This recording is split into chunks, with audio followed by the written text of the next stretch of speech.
Bonjour et bienvenue dans ce nouveau numéro de Bible et Terre Sainte. Aujourd'hui, on va s'intéresser à l'objet le plus ancien qui contient le nom d'Israël.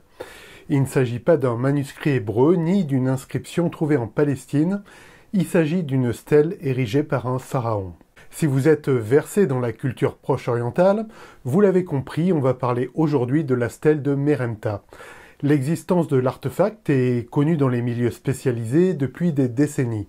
Cependant, le grand public a appris son existence en grande partie avec le documentaire La Bible dévoilée, qui s'inspire de l'ouvrage du même nom écrit par Israel Finkelstein. La stèle de Merenta porte le nom du pharaon Merenta. Elle a été découverte dans la tombe du roi égyptien en 1896. L'artefact est en granit et a vraiment des dimensions assez impressionnantes pour ce type de stèle. Il fait plus de 3 mètres de haut pour plus d'1 mètre de large. La stèle de Merenta originale se trouve au musée du Caire, alors qu'une copie est exposée au public dans le complexe funéraire du pharaon. La stèle est généralement datée du XIIIe siècle avant notre ère. Merenta est le pharaon ayant succédé au célèbre Ramsès II. Comme souvent sur les stèles, il s'agit de récits de batailles qui, bien entendu, ont pour conséquence de voir écraser les opposants du commanditaire de la stèle.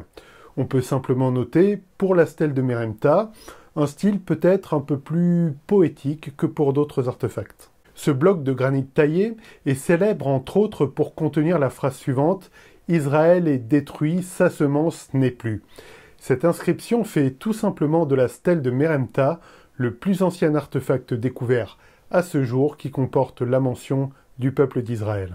Comme toujours avec les stèles, ce qui est intéressant, ce n'est pas le déroulé des faits. J'ai souvent eu l'occasion de le préciser, mais un pharaon commande rarement une stèle de défaite. Il ne faut donc pas tenir compte du résultat sans appel des batailles mentionnées. Ce qui est vraiment important pour nous, c'est de voir qu'une source externe à la Bible mentionne l'existence du peuple d'Israël au XIIIe siècle avant notre ère. Le peuple d'Israël n'est donc pas une invention tardive d'auteurs en mal d'inspiration pour justifier leur passé. La stèle de Merenta est fascinante pour une autre raison. C'est un des nombreux témoins d'une des plus importantes dynasties de pharaons, la 19e. En effet, c'est dans la 19e dynastie qu'on trouve des pharaons célèbres, comme Séti Ier, Ramsès II ou encore Merenta. C'est vraiment une dynastie de bâtisseurs. L'ancienne capitale historique Thèbes est supplantée par Pi-Ramsès, sous le règne justement de Ramsès II. C'est cette caractéristique de roi bâtisseur qui fait que beaucoup situent à cette période l'Exode. Alors, si vous êtes curieux, j'ai dédié un épisode entier de In Principio à la datation de l'Exode et donc à l'identité du pharaon qui a fait face à Moïse. Et je vous laisse tout ça dans les fiches et dans la description de la vidéo. Alors, Merenta est moins connu et moins prestigieux que son aîné Ramsès II. Il faut dire que son règne est beaucoup plus court. Cependant, c'est aussi un pharaon bâtisseur. Nicolas Grimal, professeur en égyptologie au Collège de France, écrit ceci. Merenta conserve Pi-Ramsès comme capitale, mais accroît le rôle de Memphis, où il se fait construire un palais. Travaille au temple de Ptah et s'aménage un temple destiné à assurer son culte funéraire. On a trace de son activité aussi au port d'Héliopolis, où il achève peut-être le temple commencé par Ramsès II. Si vous voulez voir à quoi ressemblait Merenta, c'est très simple. Sa momie est en fait très bien conservée, de même que celle de Ramsès II. En fait, ils se ressemblent beaucoup les deux, Ramsès II et Merenta. Un petit mot pour vous dire un grand merci de suivre cette vidéo et d'être resté jusque-là. C'est le traditionnel petit instant pub. Alors, si vous ne connaissez pas encore la chaîne et êtes tombé ici par hasard, n'hésitez pas à vous abonner pour ne rien rater des publications.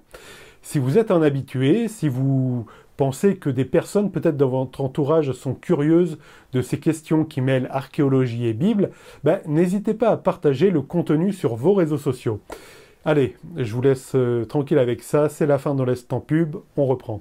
La découverte de la stèle de Merenta est aussi importante pour la datation des événements bibliques. Comme j'ai déjà eu l'occasion de le rappeler dans l'épisode sur le pharaon de l'Exode, il existe une chronologie brève et une chronologie longue quand on regarde les événements de l'Exode.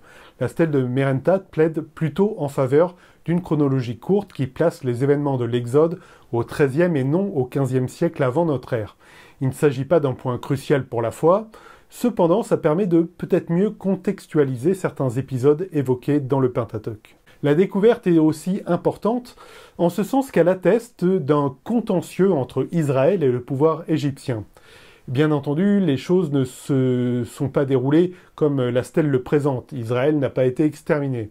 Cependant, on peut considérer la stèle de Meremta comme étant une des plus anciennes traces historiques de propagande. C'est étonnant de voir que de nos jours, les méthodes n'ont vraiment pas changé quand il s'agit pour un pays belliqueux de présenter le pays qui lui fait face et qui contrarie ses intérêts. Je ne donne pas d'exemple précis, je vous laisse apprécier les communications par exemple chinoises, américaines ou russes, quand les uns parlent des autres. À très bientôt, soyez abondamment bénis, ciao.